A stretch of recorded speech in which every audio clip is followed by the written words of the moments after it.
یزید کی بیعت سے انکار کر دیا حضرت عبداللہ بن زبیر نے، عبد الرحمن بن ابی بکر نے اور حسین بن علی نے، اور یہ مدینہ سے مکہ منتقل ہو گئے اور اس کی بیعت سے انکار کر دیا۔ حضرت حسن نے اپنے موت کے وقت حضرت حسین سے کہا، میرے بھائی اس دفعہ جو مجھے کئی دفعہ زہر دیا گیا ہے، لیکن جو زہر اس دفعہ ہے اس نے میرا کلیجہ کاٹ دیا۔ آپ کو خون کے پخانے آ رہے تھے بار بار اور آپ تڑپ رہے تھے مچھلی کی طرح جو پانی کے بغیر تڑپتی۔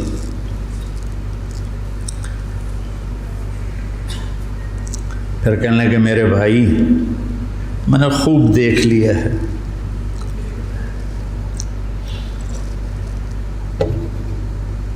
اللہ نے ہمارے گھر میں نبوت رکھی ہے، ہمیں حکومت نہیں ملے گی، ہمیں نبوت کا شرف ہی رہے گا، حکومت نہیں ملے گی ہمیں۔ کوفی تمہیں دھوکہ دیں گے، ان کے دھوکے میں نہ آنا، انہوں نے تیرے باپ کو دھوکہ دیا، انہوں نے مجھے دھوکہ دیا، یہ تجھے بھی تیرے ساتھ غداری کریں گے اور تیری موت تک یہ غداری کا انجام ہوگا۔ حضرت حسین کہنے لگے کس نے زہر دیا ہے؟ فرمایا کیا کرو گے؟ قتل کرو گے؟ کہنے لگے ہاں قتل کروں گا۔ کہا جس نے مجھے زہر دیا ہے اگر تو میرا گمان سچا ہے تو پھر میں آخرت میں خود ہی نبڑ لوں گا، اگر میرا گمان غلط ہے تو ایک بے گناہ قتل ہو جائے گا، نہیں میں نہیں بتاتا۔ تو اسی زہر میں تڑپ کے 46 سال کی عمر میں آپ کا انتقال ہو گیا، بالکل عین جوانی میں۔ تو جب یزید کی بہت زیادہ نافرمانیاں بڑھیں اور لوگوں میں شکایت پیدا ہوئی تو پھر آپ اپنے قافلے کو لے کر نکلے۔ کوفہ والوں کے بہت سے خطوط تھے، عبداللہ بن عباس نے روکا، عبداللہ بن عمر نے روکا، نہ جاؤ یہ غداری کریں۔ عبداللہ بن عباس کہنے لگے انہیں کہو تم ادھر آؤ، یہاں میرے پاس آؤ، میں یہاں سے لشکر بنا کے یزید کے خلاف کروں گا، قدم اٹھاؤں گا۔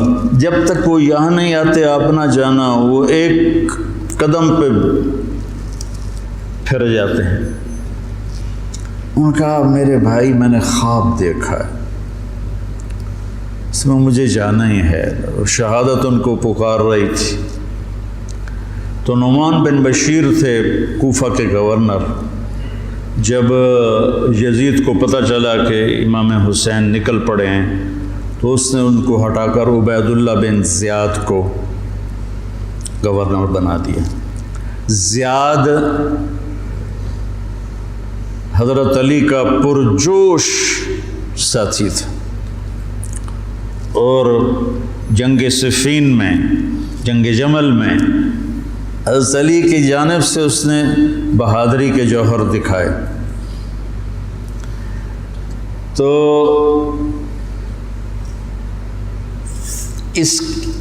اس کے والد کا پتہ نہیں تھا کہ اس کا باپ کون ہے، طائف میں اس کی ماں تھی۔ تو اس زمانے میں جو ایسے تعلقات ہوتے تھے تو اس سے یہ پیدا ہوا تھا، اور نکاح متع جس کو کہتے ہیں، جو شیعہ آج بھی حلال کہتے ہیں۔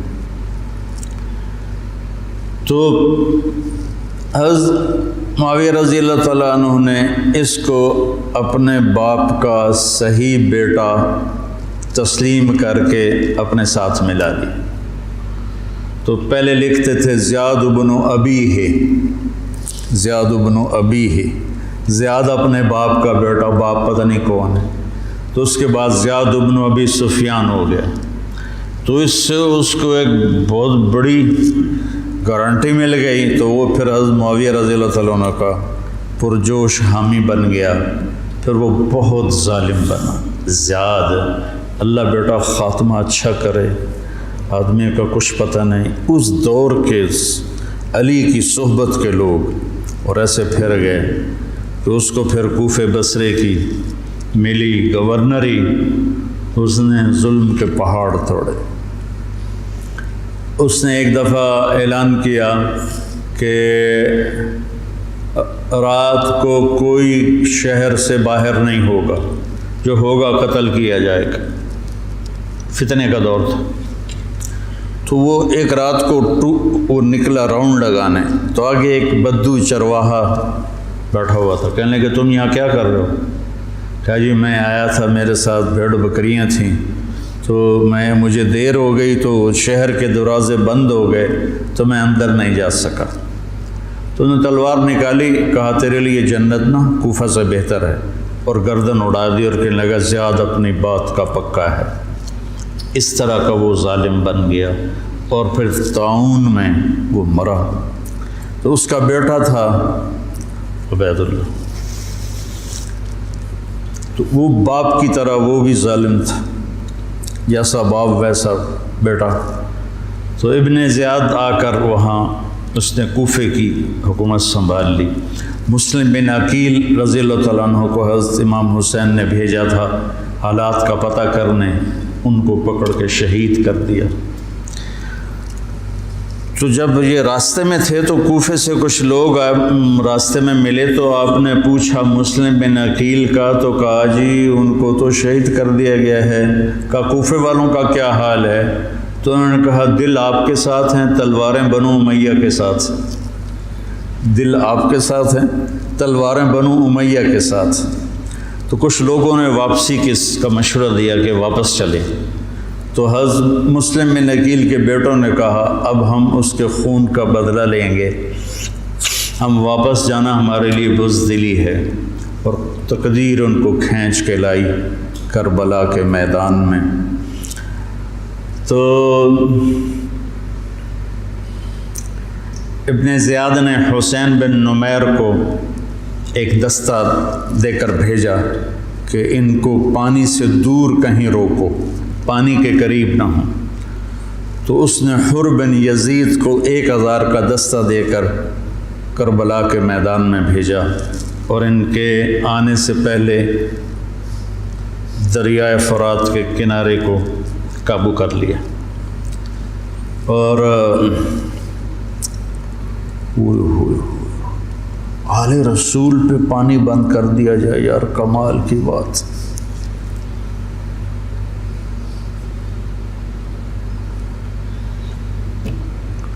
تو پھر عمر بن سعد، یہ سعد بن ابی وقاص کا بیٹا رضی اللہ تعالیٰ، اتنے بڑے صحابی کا بیٹا، جب لشکر آمنے سامنے ہوئے تو اس نے تیر نکالا اور چلا کر کہا گواہ رہو پہلا تیر میں نے چلایا ہے۔ اور کس بات پہ بک گیا کہ ابن زیاد نے کہا تمہیں خراسان کا گورنر بنا دوں گا، تم جا کے حسینی لشکر کو قتل کر دو۔ تو وہ خراسان، یا افغانستان کو خراسان کہتے تھے، خراسان کی گورنری کے لیے اس نے ایمان کا سودا کر دیا۔ اتنے بڑے صحابی کا بیٹا، خیر نبیوں کی اولاد کافر ہو گئی تو صحابی تو نبی سے نیچے ہی ہوتا ہے۔ حضرت علیہ السلام کا بیٹا کافر، بیوی کافر، لوط علیہ السلام کی بیوی کافر، یہ تو اللہ کے نظام ہے۔ تو وہ لشکر لے کر آیا تو شمر بن ذل جوشن، جوشن کہتے ہیں زرہ کو، جیسے درع کا لفظ تو عام ہے، مشہور ہے، لیکن جوشن بھی زرہ کو کہتے ہیں۔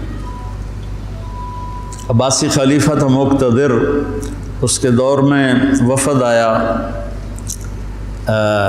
روم، اہل روم کا، تو اس نے پورے شہر میں سونے کی زرہیں بنا کر لٹکا دی، پورے بغداد کو اس نے سونے کی زروں سے مزین کر دیا۔ وہ جب آئے تو ان کو وہ سونے کی زریں دیکھ کر ہی ان کا تو پیشاب نکل گیا، ایسا اس نے اپنا روب و دبدبہ دکھایا۔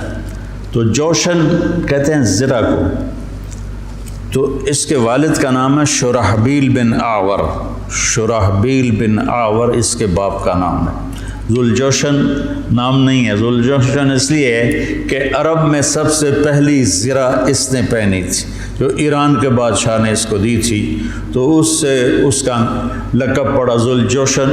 اس کا یہ بیٹا تھا قبیس، اور یہ حضرت علی کے ساتھیوں میں تھا۔ صفین کی جنگ میں حضرت علی کے ساتھیوں میں حضرت معاویہ سے لڑا تھا، اور بس پھر پیسے کی کھنک میں اندھا ہو گیا۔ یہ چتکبرا تھا، برس ہو گئی تھی، پھل بیری۔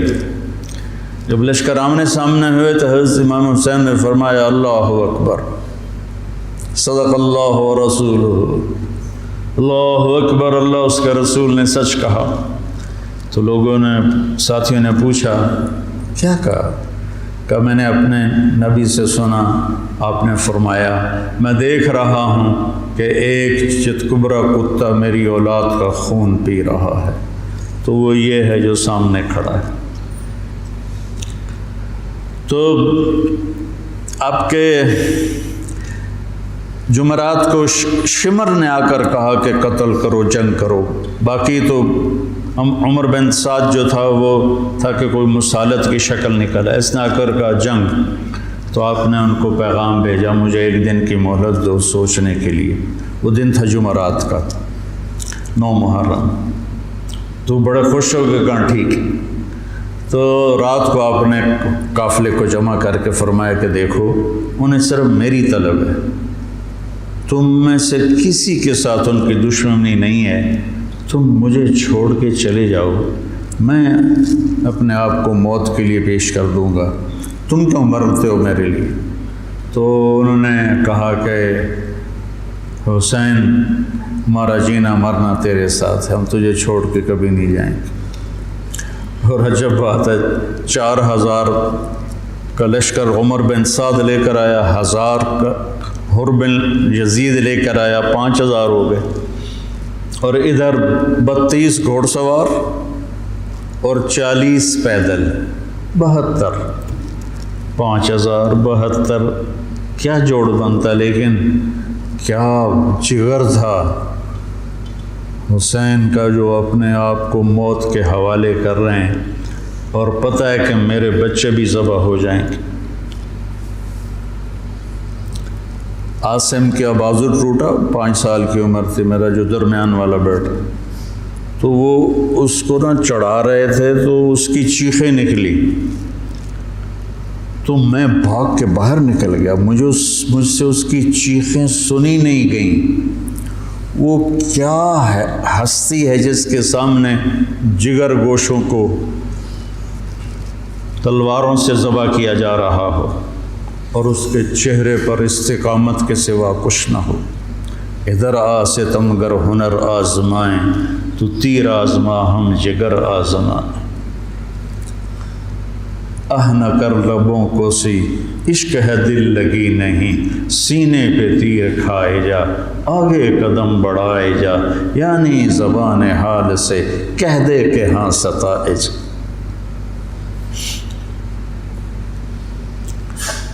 تو آپ نے رائٹ سائڈ پہ زہیر بن قین کو کھڑا کیا، اور لیفٹ پر حبیب بن مظاہر کو، درمیان میں عباس بن علی کو، جو آپ کے بھائی ہیں۔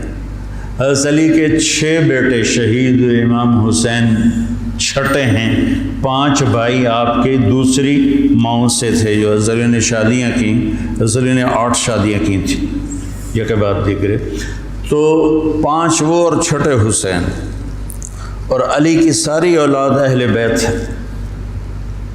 تو عباس کو آپ نے جھنڈا دیا درمیان میں، اور خود بھی ان کے ساتھ کھڑے ہوئے، اور پھر آسمان کی طرف ہاتھ اٹھا کے کہا انت ثقتی و رجائی۔ ہائے کیا حال ہوا ہوگا فرشتوں کا اس وقت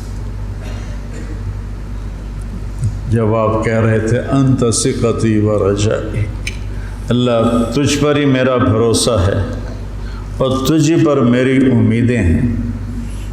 اور اللہ امتحان کے لیے ڈال چکا تھا۔ چھری چلی اسماعیل کی گردن پر، اللہ نے ہٹا دی۔ چھری چلنے لگی حضرت عبداللہ کی گردن پر، میرے نبی کا والد، اللہ نے ہٹا دی۔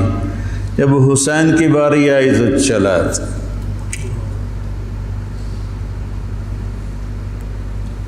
اب تصور کرو کہ اوپر سورج، پانی بند تھا، خبیثوں نے پانی بند کر دیا، بچوں کے رونے کی آوازیں آ رہی ہیں پیاس کی وجہ سے، اور ان کے دل نرم نہیں ہو رہے۔ پھر آپ نے حضرت عباس بن علی کے ساتھ ایک دستہ بھیجا، جنہوں نے لڑ بھڑ کے کوئی 30 کے 32 مشکیزیں پانی کے بھر کے لے کر آئے، لیکن وہ کتنی دیر چلنا تھا؟ پیاس سے زبانیں بچوں کی بھی نکلی ہوئی ہیں، اور حسینی لشکر پیاسا لڑ رہا ہے۔ اوپر دھوپ کی، سورج کی آگ ہے، نیچے ریت کی آگ ہے، ادھر تلواروں کی جھنکار ہے، اور تیروں کی سنسناہٹ ہے، اور نیزوں کی کھڑکھڑاہٹ ہے، اور ایک مسکراتا چہرہ ہے جو کہہ رہا ہے الموت احلی عندنا من العسل، پاگلو موت تو مجھے شہد سے زیادہ محبوب، تم موت سے ڈراتے ہو۔ تو یہ لڑائی کیا لڑائی تھی؟ 72 آدمی 5000 سے کیسے لڑ سکتے تھے؟ جانیں ہی دینی تھی۔ تو انہوں نے پہلے ان کے گھوڑوں کو بیکار کر دیا، گھوڑوں کو، شمر نے کہا ان کے گھوڑوں کو مارو۔ پہلے گھوڑوں کو مارا تو سارے پیدل ہو گئے، پیدل ہو گئے تو پھر گردنیں کٹنے لگی۔ حر بن یزید نے جب دیکھا کہ یہ تو واقعی لڑنے لگے ہیں، تو اس نے عمر بن سعد سے پوچھا تم واقعی لڑو گے؟ کہنے لگا ہاں۔ کہنے لگا اچھا میں گھوڑے کو پانی پلا کے آتا ہوں جنگ شروع ہونے سے پہلے، اور گھوڑے کی لگام اٹھائی پانی پلانے کے بہانے، اور آ کر حضرت حسین کے قدموں میں گر گیا کہ مجھے نہیں پتا تھا یہ بدبخت آپ کی جان لے لیں گے، میں معافی چاہتا ہوں، میں اپنی جان کا نذرانہ آپ کے قدموں میں پیش کروں گا۔ ان کا بیٹا بھی ساتھ آ گیا، باپ بیٹا دونوں شہید ہوئے، اور وہ حضرت امام حسین کے ساتھ مل کے 1831 میں سید احمد شہید رحمۃ اللہ علیہ بالا کوٹ کے مقام پر شیر سنگھ سکھ جرنیل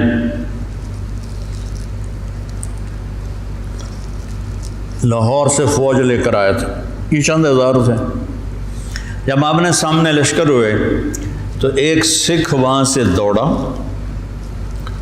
یا اللہ خاتمہ ایمان پہ ہو، اور اس نے آ کر اپنی وہ کڑا اتارا اور سید احمد شہید کے ہاتھوں کلمہ پڑھ لیا، اور سید احمد شہید کے لشکر سے ایک آدمی نکلا اور جا کر سکھوں کے لشکر میں شریک ہو گیا۔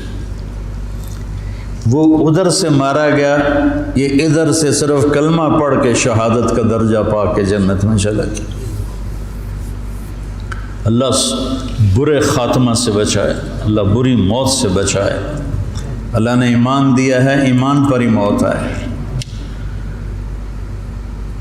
تو ایک ایک کر کے جب سارے شہید ہو گئے تو پیچھے اہل بیت رہ گئے۔ تو پھر علی اکبر آپ کے بیٹے نے کہا ابا جان میں آپ کو مرتے دیکھ نہیں سکتا، میں چاہتا ہوں میں آپ سے پہلے مر جاؤں، میں آپ کو نہیں دیکھ سکتا مرتا ہو۔ تو انہوں نے اجازت دی، تو شیر کی طرح انہوں نے حملہ کیا، چاروں طرف نرغے میں آئے اور ذبح ہو گئے۔ تو پھر ان کے بیٹے ابو بکر بن حسین وہ شہید ہوئے۔ پھر قاسم بن حسن حسینی قافلے میں سب سے خوبصورت جوان تھے، پھر وہ آگے بڑھے، حضرت حسن کے 4 بیٹے شہید ہوئے۔ تو جب ان پر تلوار پڑی تو انہوں نے کہا یا عمّا، آئے چچا۔ تو حسین رضی اللہ تعالیٰ عنہ زخمی تنہم داغ داغ شد، سارا بدن خون و خون تھا۔ آپ نے آگے بڑھ کے قاتل پر وار کیا، اس کا ایک ہاتھ کاٹ دیا۔ پھر ان کے سرانے کھڑے ہو کر ایک عجب بات کہی کہ میرے بھتیجے آج تیرا چچا بڑا بے بس، یہ کیا جواب دیں گے اللہ کے نبی کو قیامت کے دن کہ انہوں نے ان کی اولاد کو ہی ذبح کر دی؟ تو ان کی لاش کو اٹھایا اور پیچھے جا کے رکھ دیا۔ اس طرح ایک ایک کر کے مسلم بن عقیل کے عبد الرحمن عبداللہ شہید ہوئے، حضرت عبداللہ بن جعفر کے عون اور محمد شہید ہوئے، حضرت حسن کے ابو بکر عبداللہ اور قاسم شہید ہوئے، عثمان شہید ہوئے۔ آپ کے اپنے بیٹے حضرت علی کے عبداللہ، محمد، عثمان، جعفر، عباس، حسین 6 شہید ہوئے۔ اور پھر جب آخر میں آپ رہ گئے تو آپ نے اپنے چھوٹے بیٹے عبداللہ کو بلایا۔ آپ زخمی ہو چکے تھے، بہت پہلے قتل کیے جا سکتے تھے لیکن ہر کوئی ڈائریکٹ وار کرنے سے ڈر رہا تھا، تو آپ نے عبداللہ کو بلایا۔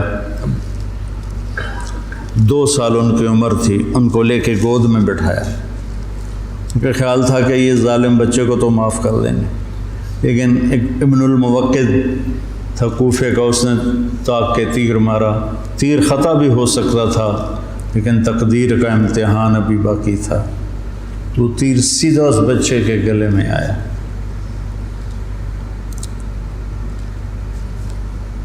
ہم یہ تاریخ بھلا دیں۔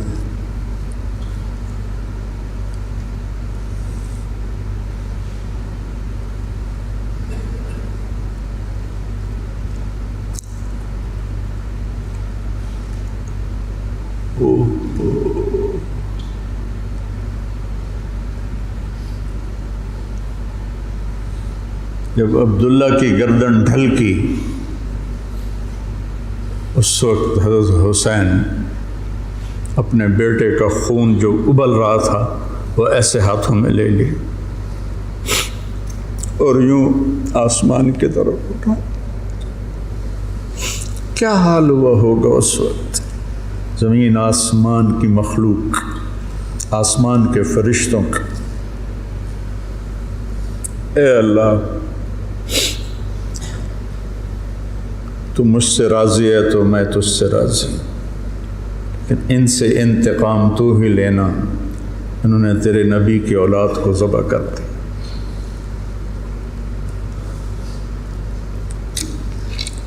بیٹا میں مرغا ذبح ہوتا ہوا نہیں دیکھ سکتا، وہ جانوروں کی قربانی پہ جانور کے اوپر کھڑا ہونا ہوتا ہے۔ میں 1-2 قربانیاں دیکھیں، پھر مجھے ہمت نہیں ہوئی، میں پیچھے جا کے بیٹھ گیا۔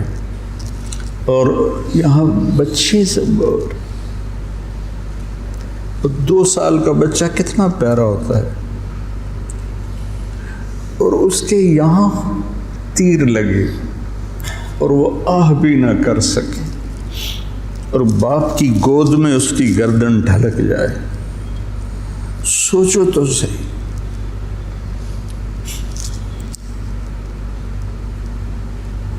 میں اہل بیت کا مراسی،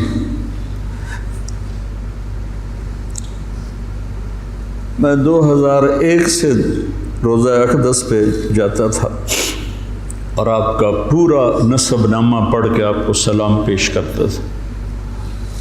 یہ ہمارے مراسی آتے ہیں تو میرے باپ دادے پردادے کے نام لے کر کہتے ہیں، جھوٹے سچے ان کی تعریفیں کرتے ہیں۔ تو میں کہتا یا رسول اللہ، ہمارے مراسی ہماری جھوٹی تعریفیں کرتے ہیں، پر آپ تو سچے، ہماری تعریف سے بھی اوپر، مجھے اپنا مراسی بنا رہے، میں آپ کا مراسی بننا چاہتا ہوں۔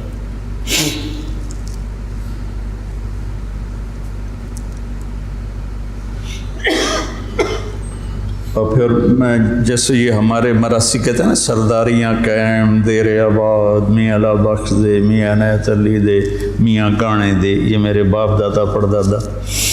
تو میں وہاں روزہ اقدس پہ کھڑے ہو کر، میں وہاں ایسے تو نہیں کر سکتا تھا، سپاہی کھڑے ہوتے تھے، لیکن ہاتھ باندھے ہوئے میں تصور میں ہاتھ کھڑے کر رہا ہوتا تھا۔ دیر آباد محمد مصطفیٰ دے، دیر آباد علی دے جعفر دے، دیر آباد حسن دے حسین دے۔ یہ میں تصور میں جب سے جا رہا ہوں، میں نے سن 2000 میں نے نسب یاد کیا تھا اور اللہ نے میرے ذہن میں یہ ڈالا، تو 3 سال پہلے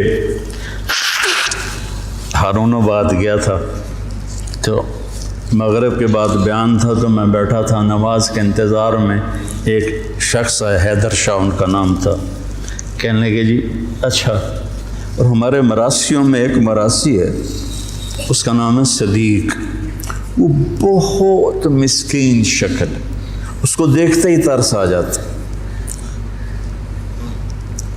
تو میں کہتا تھا یا رسول اللہ مجھے اپنا صدیق مراسی بنا، میرے پاس علم کوئی نہیں، میرے پاس تقویٰ کوئی نہیں، کچھ بھی نہیں ہے، میں آپ سے آپ کے خاندان سے پیار کرتا ہوں اور میں آپ کا مراسی بننا چاہتا ہوں اور مجھے اپنا آپ صدیق مراسی بنا لیں۔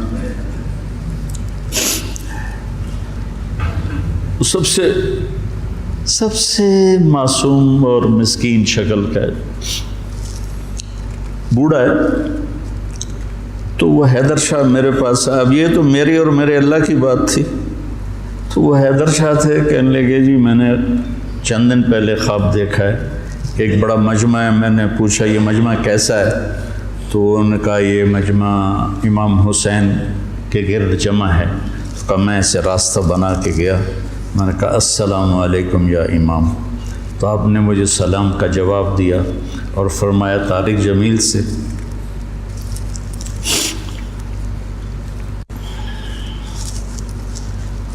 طارق جمیل کو ہمارا پیغام دو کہ ہم نے اسے اپنا صدیق مراسی بنا لیا۔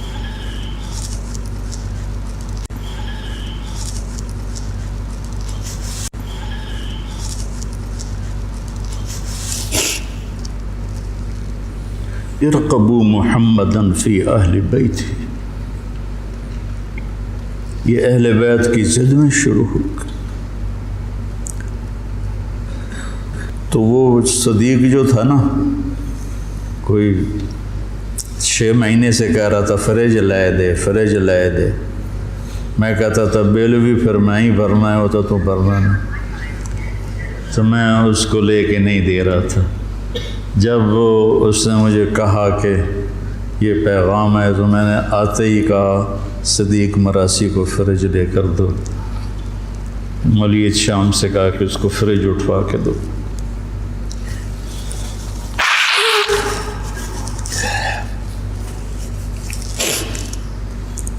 تو اکیلی جان رہ گئی اور ایسے بے بس، کہاں سے الفاظ لاؤں، دکھ کے، درد کے، غم کے، نوحے مرثیے کہاں پہنچتے ہیں غم حسین کو، جس کو میرے نبی نے سینے سے لگایا، کندھے پہ بٹھایا، سر سے لے کر پاؤں تک اس کے پورے بدن کو بوسے دیے، وہ تیروں سے چھلنی ہے، نیزوں سے چھلنی ہے، تو شمر خبیث نے کہا حملہ کرو، اس کو قتل کرو، اب کوئی بڑھنے کے لیے تیار نہیں تھا تو اس نے گالیاں نکالی، بڑھتے کون ہو، تو زرع بن شریک تمیمی نے پہلا ڈائریکٹ وار کیا نیزے کا سیدھے کندھے پر، تو آپ لڑکھڑا گئے، جان تو پہلے نکلی پڑی تھی، تو آپ لڑکھڑا کے گرے، تو پھر شمر نے خولی بن یزید سے کہا کہ سر کاٹو، وہ جب آگے بڑھا تو اس کا ہاتھ کانپنے لگا، تو اس نے شمر نے اسے گالی تھی لیکن وہ آگے نہیں بڑھا، تو سنان بن انس نے آگے بڑھ کر جس گردن پہ میرے نبی کے بوسے لگے تھے اسی پہ خنجر چلایا، ذبح کر دی۔ کربلا ایک پیغام ہے، یہ اس لیے نہیں ہے کہ ہم 10 دن رو رو رو کے بس چھٹی کر لیں، کہ اللہ اس کے رسول کی اطاعت میں جان مال اولاد قربان کرنی پڑے تو سستا سودا ہے، زندگی تو آخرت کی۔ شمر بھی مر گیا، قتل ہوا خبیث، ابن زیاد بھی قتل ہوا، ایک بھی زندہ نہیں بچا اپنی موت مرا ہو، سب قتل ہوئے، 5000 کے 5000۔ ابن زیاد کا جب سر لایا گیا مصعب بن زبیر کے مختار ثقفی کے سامنے، اور ان کے باقیوں کے سر بھی رکھے شمر کے بھی، تو ایک سانپ آیا پتلا سا، وہ آ کر ابن زیاد کے ناک میں گھس گیا اور منہ سے نکل گیا، پھر ناک میں گھسا، پھر منہ سے نکلا، پھر ناک میں گھسا، پھر منہ سے نکلا، مسلسل وہ سانپ اس کی ناک میں داخل ہوتا، منہ سے نکلتا، پھر ایک طرف چلا گیا۔ اللہ نے دنیا میں دکھایا کہ یہ خبیث سانپوں کے سپرد کیا جائے گا۔ جب گلا کاٹ کے نیزے پہ چڑھا دیا تو پھر زنان خانے کو پکڑا گیا۔ تو حضرت زینب کیا جگر والی خاتون ہے، 6 بھائیوں کی شہادت دیکھی، 2 بیٹوں کی شہادت دیکھی، عون اور عبداللہ۔ آپ عبداللہ بن جعفر کی زوجہ محترمہ تھی، ان سے 2 بیٹے تھے، عون اور عبداللہ۔ 2 بیٹوں کو شہید ہوتے دیکھا، 6 بھائیوں کو شہید ہوتے دیکھا، سارے خاندان کو ذبح ہوتے دیکھا۔ امام زین العابدین ساری رات روتے تھے، تو ان کے خادم نے پوچھا، حضرت اللہ نے اتنا کچھ آپ کو دے دیا، اب آپ ساری رات کیوں روتے ہیں؟ کہنے لگے، میرے بھائی یعقوب علیہ السلام کا ایک بچہ گم ہوا تھا، یوسف، اور وہ بھی مل گیا تھا، تو اس کے لیے 40 سال وہ روتے روتے آنکھیں گنوا بیٹھے۔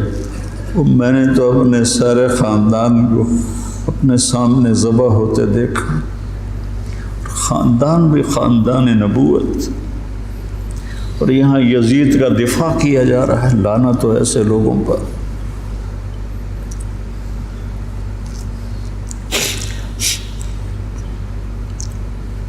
اہل بیت کی شان کو گھٹایا جا رہا ہے۔ کتنے علماء نے مجھ پر الزام لگایا کہ یہ تو شیعہ کی تائید کر رہا ہے، اہل بیت کو بیان کر دو، لعنت تو تمہاری عقلوں پر۔ امام شافعی کا قول یاد نہیں ہے؟ ان کان الرفض حب آل محمد فلیشہد الثقلان انی رافض، دیوان شافعی میں پڑھو۔ میں نے تو بہت پہلے کبھی کچھ یاد کیا تھا، اب تو بھول آ گیا، کہ اگر اہل بیت کی محبت کا نام شیعہ ہونا ہے تو جنات اور انسان سن لو، میں بھی شیعہ ہوں۔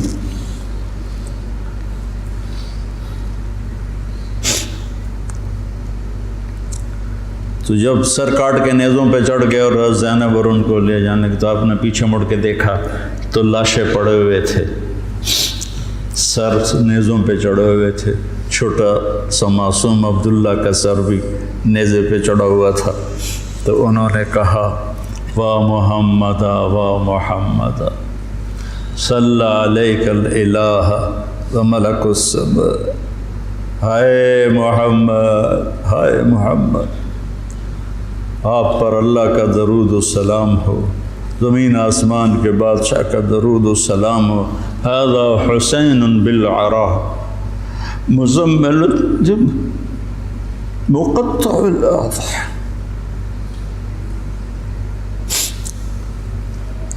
اے محمد، اے محمد، یہ حسین پڑا ہوا ہے، اس کا لاشا بے گور و کفن۔ میں ایک اور ترجمہ کیا کرتا ہوں کہ یا رسول اللہ، آج حسین کی بارات ہے، مزمل الدماء، اپنے خون کا سرخ جوڑا پہنا ہوا ہے، مقطع الاعضاء، اپنی بوٹیوں کا ہار گلے میں سجایا ہوا، بناتوں کا سبایا، آپ کی بیٹیاں قید ہو گئیں، وذریتوں کا مقتلہ، آپ کی نسل ذبح کر دی گئی، تصفی علیہ الرعاہ، کوفیوں نے کفن نہیں دینے دیا تھا، تو کہنے لگی انہیں کفن نہیں دیا گیا تو ہوا کو غیرت آئی، ہائے، اس نے خاک کو اڑایا اور خاک کا کفن پہنا دیا۔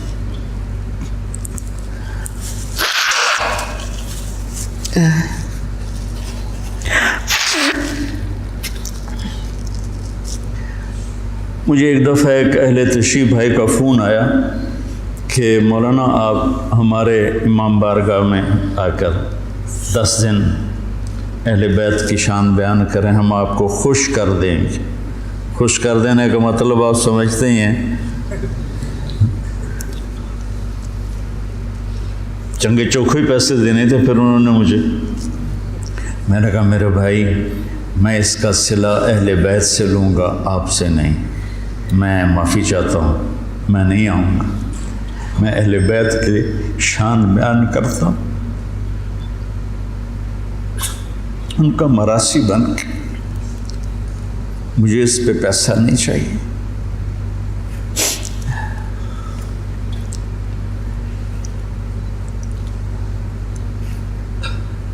فرزدق نے زین العابدین رضی اللہ عنہ کی شان میں قصیدہ لکھا، تو اس پر ہشام نے اس کو قید کر دیا عثمان میں، تو انہوں نے قید میں اس کو 10,000 درہم بھیجے۔ تو فرزدق کوئی اچھا مسلمان نہیں تھا، لیکن وہ دیکھ کر رونے لگا، کہنے لگا ساری زندگی بادشاہوں کی تعریف کی ہے پیسے کے لیے، آپ کی تعریف میں نے پیسے کے لیے نہیں کی، اللہ اس کے رسول کی رضا کے لیے کی ہے، میں نہیں لیتا، واپس کر دی۔ تو زین العابدین نے پھر دوبارہ بھیجے اور کہا اہل بیت کے گھر سے جب کوئی چیز نکل جاتی ہے تو واپس نہیں جاتی، تم قبول کر لو، تمہاری نیت کا اجر بھی تمہیں مل گیا۔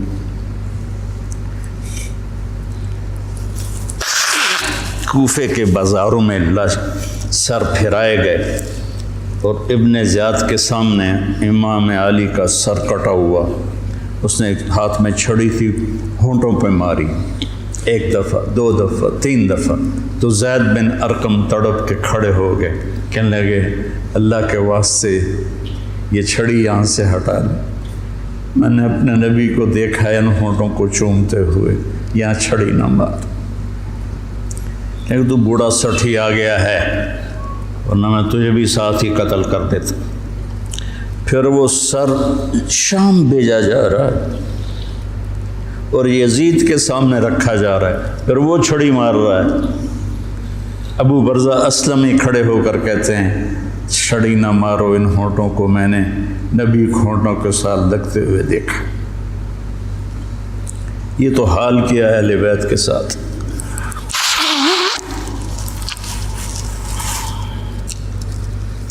بہرحال میرے بھائیوں،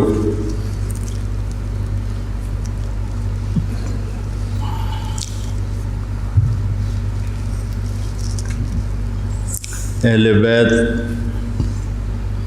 آپ نے فرمایا اذکرکم اللہ فی اہل بیتی، اذکرکم اللہ فی اہل بیتی، اذکرکم اللہ فی اہل بیتی، میں تمہیں اہل بیت کے بارے میں ڈراتا ہوں، اپنے اہل بیت کے بارے میں اللہ سے ڈراتا ہوں، اپنے اہل بیت کے بارے میں تمہیں اللہ سے ڈراتا ہوں۔ غدیر خم پر آپ نے یہ خطبہ دیا۔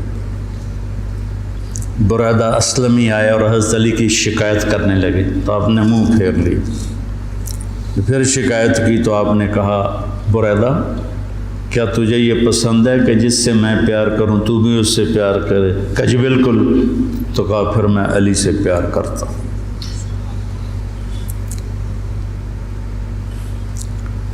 میرے عزیزو، میرے بھائیو، کربلا ایک سبق ہے۔ کربلا صرف 10 دن رونے دھونے کے لیے نہیں ہے، ایک سبق ہے کہ اپنی زندگی کو اللہ رسول کے سامنے جھکا دو۔ گردنیں کٹنے کے لیے اللہ ہم سے نہیں مطالبہ کر رہا، وہ انہیں ہستیوں کے لیے تھا۔ ہمارے ذمہ ہے کہ ہم اللہ اس کے رسول کے سامنے سر جھکائیں، مسلم بن کے چلیں، مومن بن کے چلیں۔ اللہ کے واسطے میرے بچوں، اگر میرے شاگرد ہو تو یہ دیوبندی اور یہ بریلوی، یہ جھگڑے نکال دو، اپنے آپ کو مسلمان کہو، مسلمان۔ میں ایک دفعہ ایک جگہ بیٹھا تھا تو ایک بزرگ بیٹھے تھے، کہنے لگے جی آپ دیوبندی ہیں کہ بریلوی؟ تو میں نے کہا جی میں مسلمان ہوں۔ وہ مجھے ایسے دیکھنے لگا، وہ کہنے لگا میری 60 برس 70 برس عمر ہے، میں نے آج تک کسی کو یہ کہتے ہوئے نہیں سنا، تو میں تمہیں مسلمان دیکھنا چاہتا ہوں، میں تمہیں دیوبندیت سے نکالنا چاہتا ہوں، مسلم بنو، مسلمان بنو۔ ہم امام ابو حنیفہ کے فتوے پر چلتے ہیں، ان کے فتاوی کی جو تشریح اہل دیوبند نے کی ہے ہم اس کو زیادہ صحیح سمجھتے ہیں، باقیوں کو عزت دیتے ہیں، احترام کرتے ہیں، ہمارے سینے کھلے ہوئے ہیں سب کے لیے، ہم ہی حق پر ہیں اور ہم ہی جنتی ہیں، یہ عجب تمہارے اندر سے نکالنا چاہتے ہیں۔ کریم بادشاہ ہے جس کو چاہے معاف کر دے، ہم ٹھیکیدار ہیں۔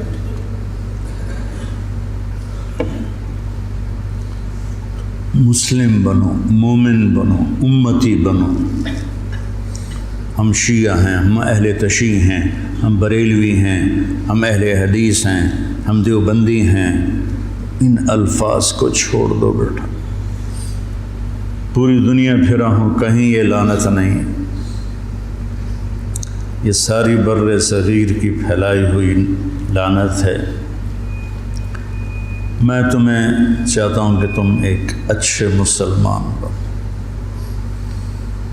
کہیں بھی جاؤ، میری طرف سے ضروری نہیں کہ مدرسوں میں ہی پڑھانا ہے، اتنے مدرسے ہیں ہی نہیں، جس جگہ جاؤ بیٹا مسلم بن کے جاؤ، سب سے محبت کرو، سب سے دلوں کو صاف کرو، سب چیز۔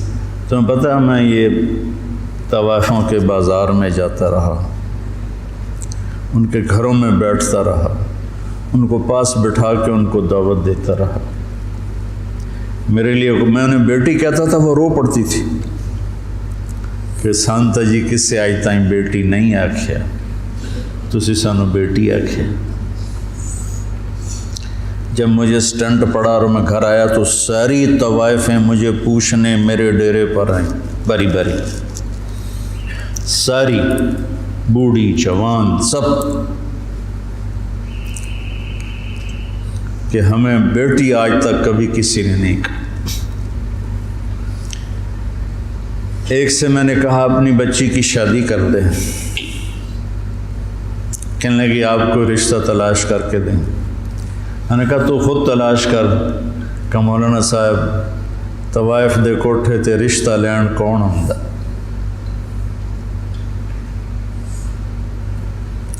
طوائف دے کوٹھے تے تب خریدار ہی آن۔ طوائف کو طوائف کس نے بنایا؟ وہ اسی طرح میاں صاحب ہے اور اس کے ماتھے پہ طوائف کا ٹیکہ لگ گیا۔ تو میں نے تو ان کے پاس جانے میں بھی کبھی یار محسوس نہیں کی۔ تو اپنے ذہن کو کشادہ رکھو، ٹھیک ہے؟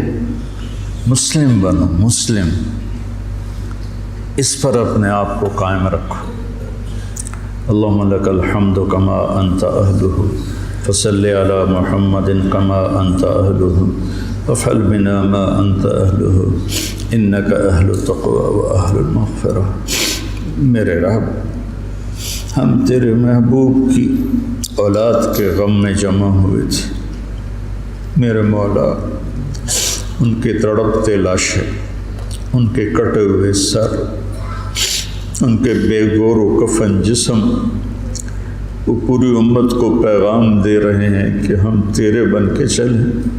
یا اللہ ہم نے سب کچھ بھلا دیا، یا اللہ ہمیں معاف فرما دے، نفس و شیطان کے غلام بن گئے، یا اللہ تو ہمیں معاف فرما دے۔ یا اللہ جنہیں تو نے جنت کا سردار بنایا، جنہیں تو نے خوشخبریاں سنائی میرے نبی کہ علی تیرا گھر میرے گھر کے سامنے ہوگا، تو پھر جب علی کا گھر سامنے ہوگا تو حسن حسین فاطمہ بھی وہیں ہوں گے۔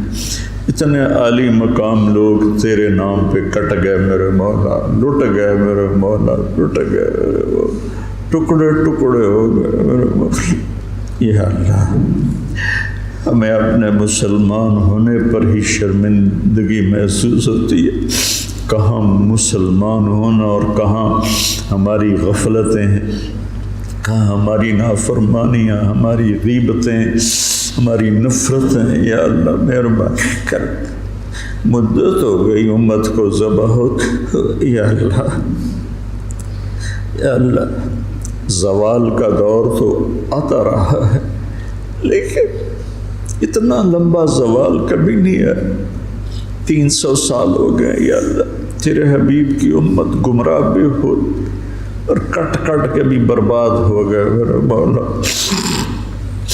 آج زمین خون سے سیراب ہے تو تیرے حبیب کی امت کا خون ہے، گھروں سے دھواں اٹھ رہا ہے تو تیرے حبیب کی امت کے گھر جلائے جا رہے ہیں، بچوں کی چیخیں آہو بکا ہے تو تیرے حبیب کی امت میں سے میرے مولا چور کے ہاتھ کٹنے پر تیرے نبی کے آنسو بہ نکلے تھے، یا اللہ آج پوری دھرتی پر تیرے حبیب کی امت ذبح ہو گئی۔ آ جانا میرے مولا، آ جانا، آ جا میرے رب، آ جا میرے مولا، میرے مالک، تیرے آنے سے ہی ہم نکلیں گے ان اندھیروں سے، ان غفلتوں سے، ان ظلمتوں سے، ان ذلتوں سے۔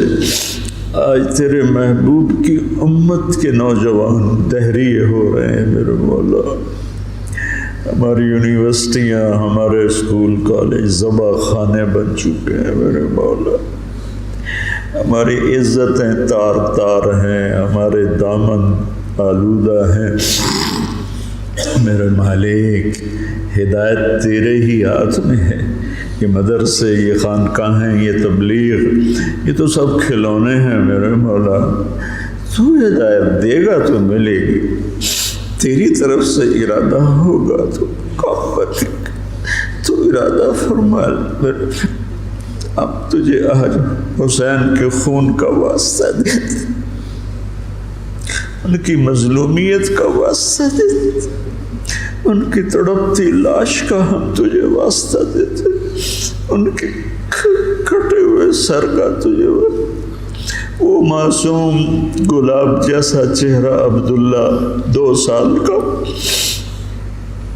اللہ اس کے لیے اس کے معصوم کٹے ہوئے سر کا واسطہ دیتے، حضرت زینب کی آہو بکا کا واسطہ، کیسے انہوں نے میرے مولا تڑپ تڑپ کے تجھے پکارا، یا اللہ ہماری جھولی تو خالی، ہمارے پاس تجھے دینے کے لیے کچھ ہے نہیں، ریاکاریاں ہیں، دکھاوے ہیں، پتہ نہیں ہم کس کے لیے کر رہے ہیں۔ میرے مالک، میرے آقا، میرے مولا، تو ہدایت کا فیصلہ فرما،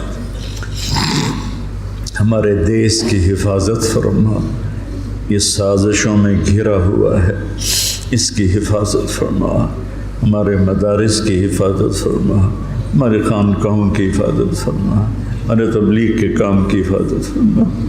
یہ چھوٹا سا میرا سرمایہ ہے، معصوم نوجوان بچے جو تیرے لیے گھر چھوڑ کے بیٹھے، یا اللہ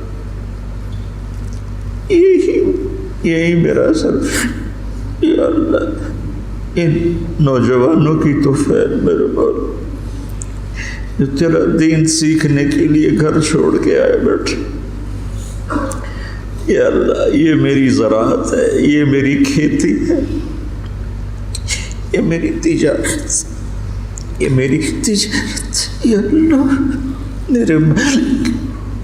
میرے مالک، مجھے کوئی دعویٰ نہیں اخلاص کا، کچھ پتہ نہیں ہے میرے مولا کہ یہ سب کچھ تیرے لیے ہے یا اپنے نفس کے لیے ہے یا اپنی شہرت اور دکھاوے کے لیے ہے، لیکن ہم اپنی زبان سے کہہ رہے ہیں کہ ہم تیرے لیے کر رہے ہیں، تو ہمیں ہمارے اس کاوش کو قبول فرما لے، ہمیں اہل بیت کا محبت کرنے والا بنا دے، ہمارے نام ان سے محبت کرنے والوں کے رجسٹر میں لکھوا دے، ان کے مراثی کے رجسٹر میں لکھوا دے، ہمارے دل ان کی محبت سے بھر دے، اپنے حبیب کی محبت سے بھر دے، صحابہ کی محبت سے بھر دے۔ یا اللہ ان سارے بچوں کو ہدایت کا ذریعہ بنا، ان کو اہل علم بنا، اہل تقوی بنا۔ یا اللہ ان کی زبان میں تاثیر پیدا فرما، یہ تیرے بندوں کو تجھ سے ملانے والے بنے، ان میں ہمیں اخلاص نصیب فرما۔ یا اللہ یہ ہمارا چھوٹا سا شہر ہے، آس پاس گاؤں ہیں، ان سب کو بہت ہی بھلائیاں نصیب فرما، شر اور فساد کو دور فرما، اور ہمیں امت بن کے چلنے کی توفیق نصیب فرما۔ وصلی اللہ تعالی علی النبی الکریم، آمین برحمتک۔